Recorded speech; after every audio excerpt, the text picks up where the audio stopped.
Hello and welcome to another edition of Deal Hunter. I'm your co-host, Mitch Flax, founder and CEO of Net Equity Capital. With me, as always, my co-host, Tom Staub. Tom, it's always good to see you.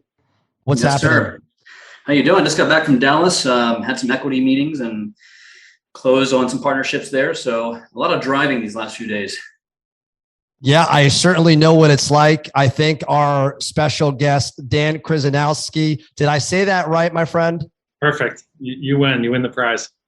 Oh my goodness. I was looking at your last name and I've known you for quite a bit of time and I just can't say it right, but I'm happy I landed it. I just like to call you Dan K for short. Dan and I know each other. We both raise capital for BV Capital.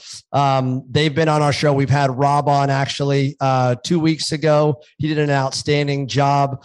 But you're up to a few interesting things other than BV Capital, specifically in storage. And we really haven't talked about storage as an asset class or a sector, if you will. But we'd love to kind of dig in and see what the deal economics, what that sector looks like, what you're seeing out there. And if you want to introduce yourself and then let people know where to find you and perhaps some of these deals that you're working on, we'd love to hear. That's great. And thanks for having me today, guys. Dan Kryzanowsky.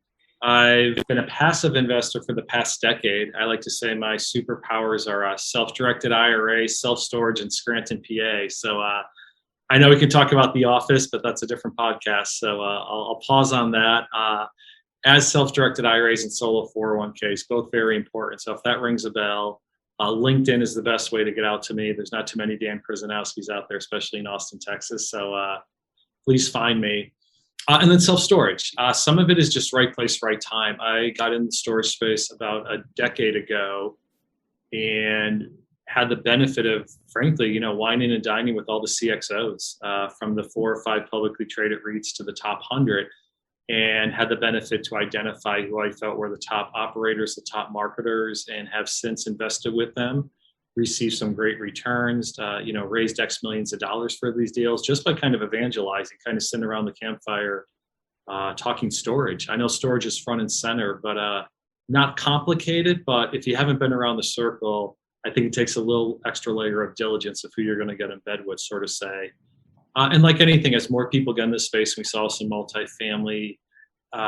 And the aggregate, you're going to see returns drop a little bit, but there's still tremendous opportunity out there, and happy to share a few points. Dan, thank you for that brief overview on the storage space. We'll dig in a little bit. Let me know, what's your background? How did you find your way into raising capital for real estate? And how did you find your way specifically, through all of these different sectors? How have you kind of picked certain sectors over another? Is it just by who you've been associated with, or was storage something that you saw as, something that might be undervalued? Or give us a little color around that. Yeah, I think it's on the person side. So, funny, I was a co-best man in the wedding on the coldest day and the shortest day ever in Staten Island. So I asked this gentleman what he does, and he says, flip houses. Didn't mean much to me. He said 15%. My ears perked up, and then he said, did you know you can use your retirement dollars? And this was kind of, the light shined for that one, split second on that cold December day. And that was my path about 10 years ago. So residential, of course, but as a flipper, the financing behind the flip. But that really wasn't for me, because professionally I was with GE Real Estate. So more on the commercial side, I was doing air cargo ports where UPS flies into, drives out of.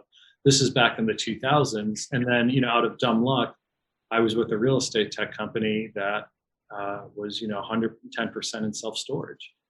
So that was just kind of right place, right time. So it's been more of a person. Now, that said, I've since diversified. Name the asset class, industrial, senior housing. I call them commuter multifamily, literally on a commute line. Just going through my cap table, probably a few others that I've been in addition to some of the vendors that support them that I've invested with before. And I keep on coming back to things like storage, industrial, because yes, multifamily is essential. You need a place to live. I think everybody knows that. Up until very recently, nobody thought about storage. And I think industrial is the next thing that's probably about 2 years before it hits the headlines. But Yeah, it's been from a person perspective and who I've met also helping me on my capital raising journey that I've thrown a chip in, whether it's 50K, 25K to get to know their business and such. And it's been very valuable to me.